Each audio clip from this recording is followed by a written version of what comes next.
All right, what's up, guys?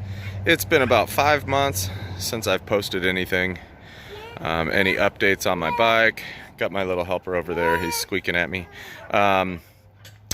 Some bits that I've changed. So I had the fender originally that I put down. It dropped way down low down here.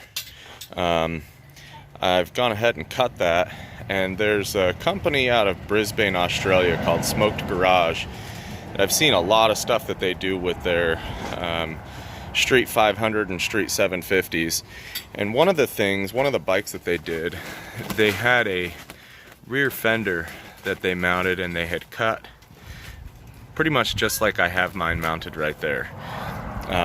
So after making my frame cuts here, and then making these brackets for the blinkers, I went ahead and went to Tractor Supply and bought a trailer fender. It's super thick steel. This thing does not move at all now that it's on there. It's bolted in 4 spots, 2 up here and then 2 on the sides of the lower frame. And it looks a lot better. I like the profile of the bike like that a lot better.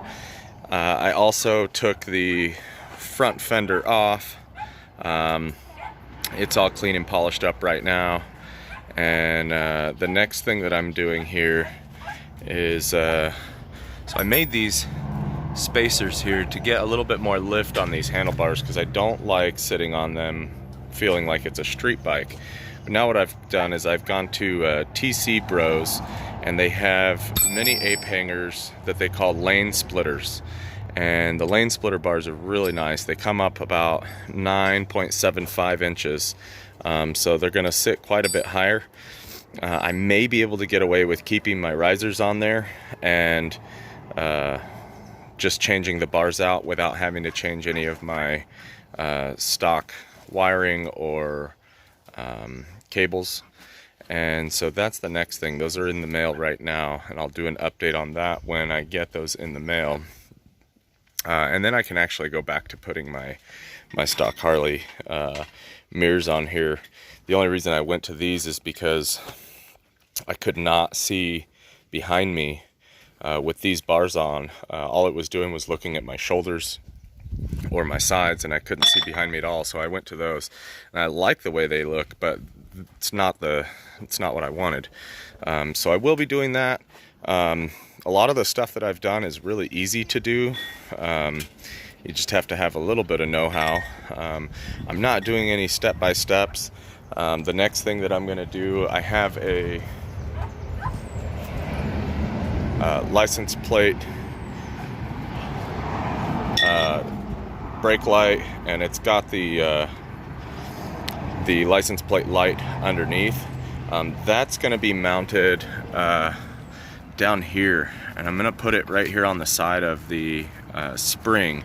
I was gonna use this, which is the axle for the rear wheel, but the axle is way too big to fit through that hole, and if I drill it out any, it's going to make this edging even thinner, and I don't want to make it any thinner than it already is. I'd rather leave it like that. So without having to modify this, I'm gonna see if I can mount it on that leaf spring there, and then just wire it in to my old plug, and then I'll have this whole thing complete, set up like that. So it'll be right about something like that. And I think that's gonna look pretty sharp. It'll give it the really nice bobber feel, especially when I put the ape hangers on there. That's gonna be really nice. They're not huge, but it's gonna be a nice comfortable sit. And with the 3-inch risers on there, I should be right about 12 inches of rise on the handlebars, and it's going to completely change the way this Street 750 looks, and it's already looking like a totally different bike than when I first bought it. Those bikes, the rear end was just terrible. I don't know what Harley was doing when they built these, but it looked like shit. So if you guys have any questions, any suggestions, throw them my way, and I'll think on them for a bit and see what I'm gonna do. But yeah, this is coming a long way from where it was when I first bought it. So I'm real happy with it. I can't wait to get all this stuff put back together, wired on, get my plate on there, and get her back on the road for a little bit. See you down there helping? Oh, you're working? Okay. Yeah, so yeah, drop me a like, subscribe if you want to see more videos, any more updates on this thing. I'd be happy to throw some stuff your way, give you some ideas too.